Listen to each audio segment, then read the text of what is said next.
मित्रों प्रणाम। सभी के भीतर बैठे हुए परमात्मा को नमन। बिल गेट्स खुद को ऐसा स्टूडेंट मानते हैं जो हर बात की तह तक जाना चाहता है। रॉकफेलर, कार्नेगी आदि लोगों ने कहा था, अमीर रहकर मरना शर्म की बात है। अमीर लोगों को थोड़ी सी दौलत देकर पूरे विश्व में समानता लानी चाहिए। वे समानता ला सकते हैं, इससे हालात बदल सकते हैं। साधु संत ऋषि सभी विभिन्न प्रकार के कर्मों में संलग्न रहते हैं और ध्यान को उपलब्ध हो जाते हैं। रामकृष्ण परमहंस किसी भी वस्तु को देखकर तुरंत ध्यान में चले जाते थे। एक सुरती बनी रहती है, एक याद आ जाती है, स्मृति आ जाती है परमात्मा की, ध्यान की याद, परमात्मा की याद। किसी में भी परमात्मा के दर्शन श्री राम शर्मा आचार्य जी और परमहंस रामकृष्ण परमहंस कर लेते थे। उन्हें काली की याद आ जाती थी और वे ध्यानस्थ हो जाते थे और कई घंटे समाधि में स्थिर रहते थे। इसलिए ऋषि गुरु आपको विभिन्न कार्य देते हैं और स्वयं भी विभिन्न कार्य करते रहते हैं। वे कार्य साधारण हो सकते हैं पर वे उसमें संलग्न रह जाते हैं, जैसे पौधों को पानी पिलाना, खेती करना, पशुचारण आदि आश्रम के छोटे मोटे कार्य। गांधी जी भी साफ सफाई इत्यादि कार्यों में खुद को संलग्न रखते थे और अपने भक्तों को, अपने शिष्यों को संलग्न कर पाते थे। किसी भी कर्म से तुम ध्यान में संलग्न हो जाते हो। बात पटरी बैठने की है। तुम किसी भी कार्य को ज़्यादा ध्यानपूर्वक कर पाते हो और अपने आप को डुबा पाते हो और आप उससे परमात्मा में डूब जाते हो। कार्य ही परमात्मा बन जाता है। वह कार्य, वह माध्यम बन जाता है जिससे तुम ध्यान को उपलब्ध हो जाते हो। यह ठीक वैसा ही है, यह ठीक वैसा ही जैसे रेडियो सही फ्रिक्वेंसी पर सेट हो जाता है और आकाशवाणी बज उठती है। आपकी ट्यूनिंग परमात्मा अर्थात ध्यान से कब बैठती है, वह सही फ्रिक्वेंसी की ही तलाश है। इसे तलाश करने हेतु विभिन्न क्रियाकलाप गुरु करवाता है, विभिन्न कर्मकांड करवाता है। इसलिए कृष्ण विभिन्न मार्गों से, चाहे वो योग हो, कर्म हो, ज्ञान का मार्ग हो, कर्म योग का मार्ग हो, विभिन्न मार्गों से अर्जुन की सही ट्यूनिंग बैठाने का प्रयास कर रहे हैं और उसकी कब ट्यूनिंग बैठ जाएगी और वह युद्ध के लिए संलग्न हो जाएगा। आँख बंद करके तीर चलाना अर्थात निशाना लगाना विभिन्न जापानी कला या भारतीय कला में जब व्यक्ति तीर चलाता है तो आँख बंद कर लेता है, लेकिन उसका निशाना ठीक जगह लगता है। इसका तात्पर्य है कि घटना पहले ही घट चुकी है, उसे याद है कि यह तीर पहले ही लग चुका है। गीता के ज्ञान से खुद को समृद्ध कर अर्जुन को कृष्ण यही बताना चाह रहे हैं कि पूर्व जन्मों में भी उसे यह ज्ञान दिया जा चुका है, सिर्फ उसे स्मृति दिलाई जा रही है।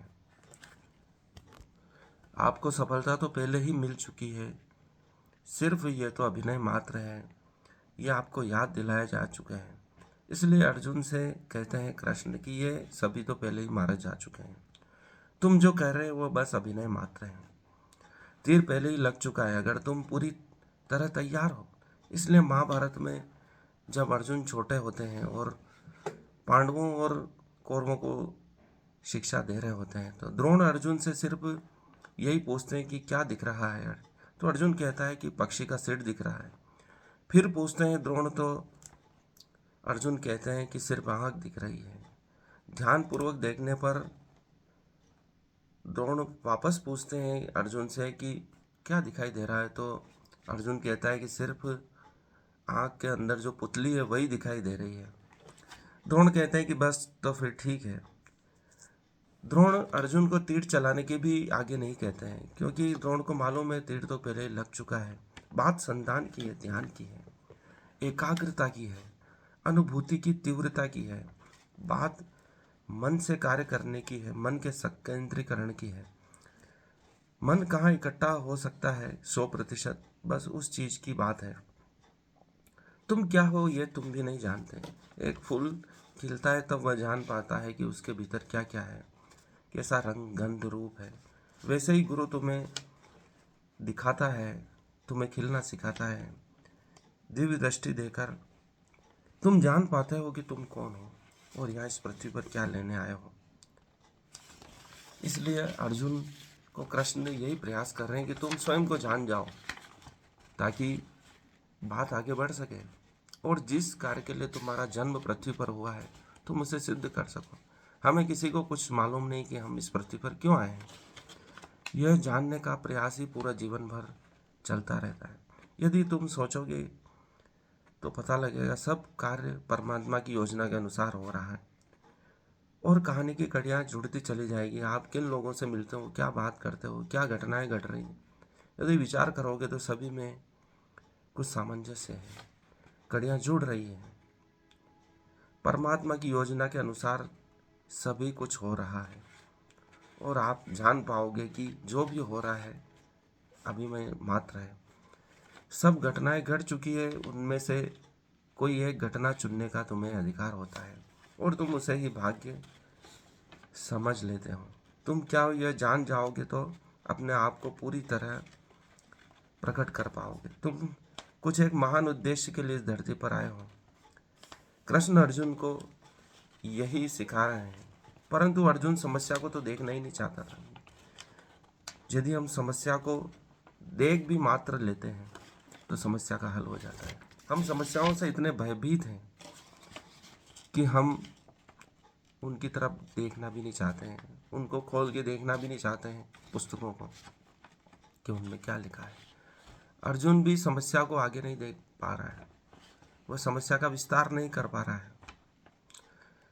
अर्जुन कहता है कि इस जन्म में ये मेरे परिजन हैं, तो कृष्ण कहते हैं इस बात का विस्तार करो कि इस जन्म के बाद वो क्या होंगे, क्या जन्म लेंगे, तुम्हें मालूम है क्या? और इस जन्म के पूर्व वे क्या थे, तुम्हें मालूम है क्या? केवल इस मध्यांतर में तुम उनको देख रहे हो, इसके पूर्व जन्म को नहीं जानते, इसके बाद वाले को नहीं जानते, फिर इनसे मोह क्यों कर रहे हो? जन्म लेने वाले की मृत्यु निश्चित है।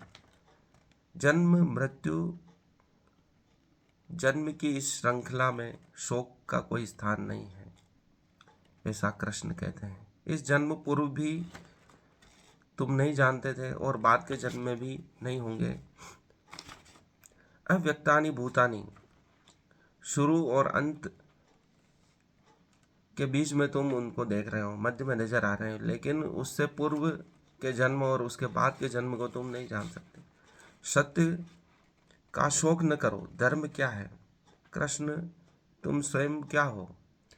तीनों पहचाने क्षत्रिय की पहचान है, तुम्हारी तीनों पहचान है, क्षत्रिय की पहचान है। तुम कुंती पुत्र हो, द्रोण शिष्य हो, पांडु पुत्र हो इत्यादि, ये सभी पहचाने क्या है? तुम्हारी क्षत्रिय पहचान है।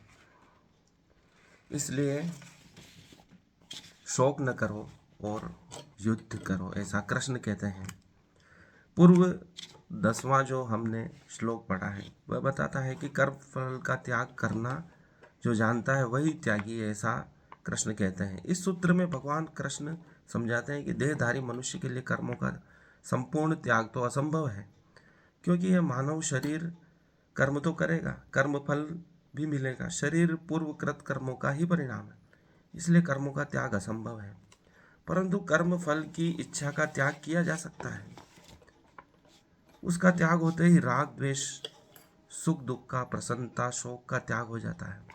बाहर का त्याग होने से मात्र परिस्थितियां बदलती है, परंतु कर्म फल इच्छा का त्याग कर देने से सब कुछ बदल जाता है। जैसे मृत्यु हो जाने पर मोक्ष नहीं मिलता, उसको प्राप्त करने के लिए कामना, वासना, आसक्ति का त्याग करना अनिवार्य होता है, वैसे ही कर्म फल की इच्छा का त्याग जो कर देता है वही सच्चा त्यागी कहलाता है। सारभूत से कहें तो भगवान कहते हैं कि बाहर का त्याग वास्तव में त्याग नहीं है, बल्कि भीतर का त्याग ही वास्तविक त्याग है।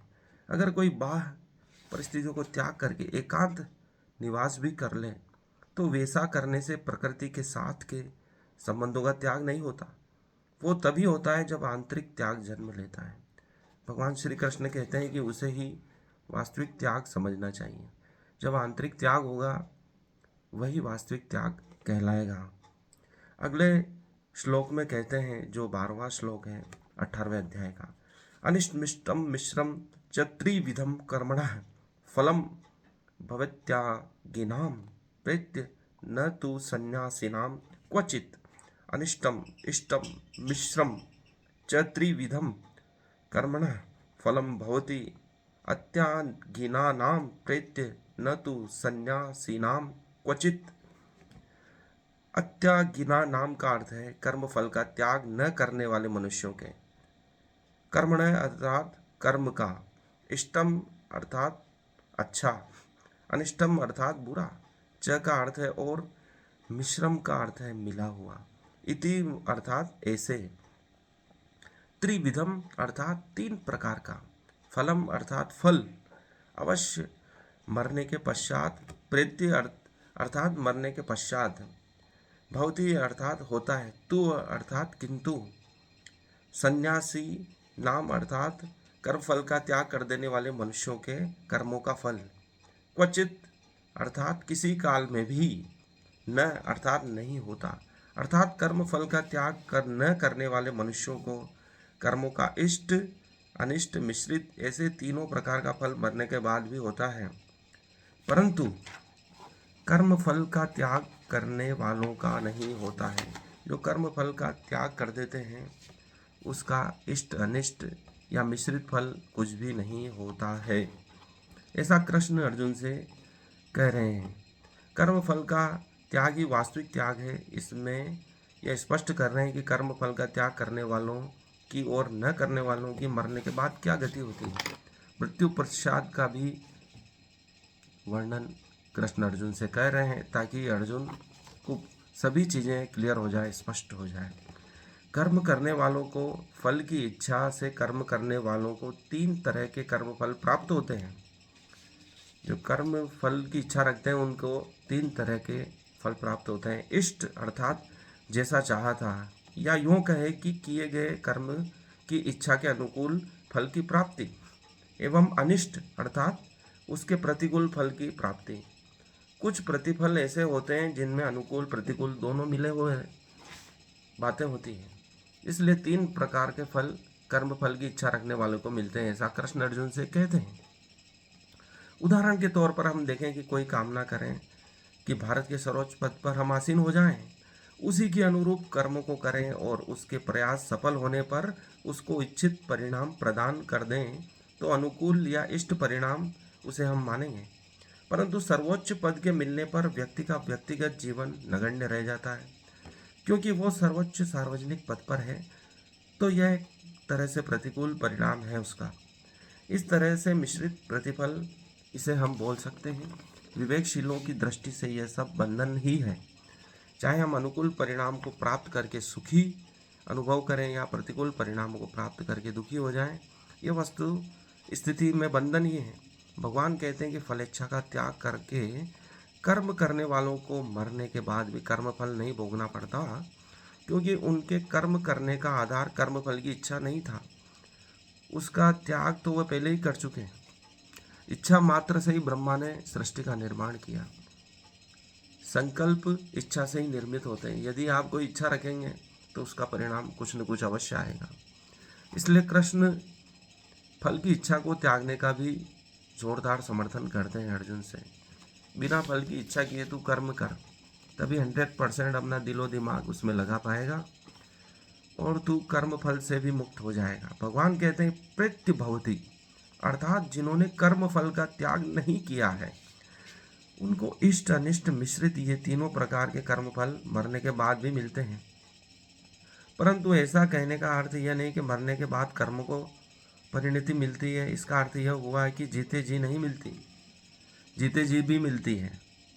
भगवान कहते हैं कि यह भी न तु सन्यासी नाम क्वचित, अर्थात कर्म फल का त्याग कर चुके हैं, फलेच्छा का त्याग कर चुके हैं, उनको यहाँ मरने के बाद भी कर्म फल नहीं मिलता। इससे प्रमाणित होता है कि कर्म फल का त्याग न करने वालों को मरने के बाद तो कर्म का प्रतिफल मिलता ही है, जीते जी भी मिलता है। कर्म फल का हम त्याग नहीं करेंगे तो जीते जी भी दुखी होंगे, क्योंकि उनके परिणामों से हम संबद्ध हो जाएंगे।